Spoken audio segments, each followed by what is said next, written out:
10 மாதம் சுமந்திருந்து பெற்றாள். பகல் இரவாய் விழித்திருந்து வளர்த்தாள்.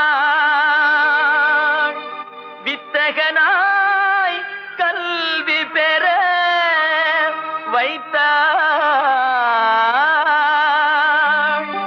மேதினியில் நாம் வாழ செய்தாள்.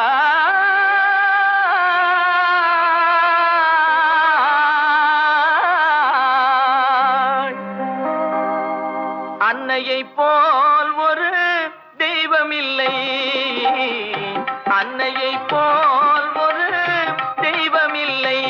அவள் அடித்தொழ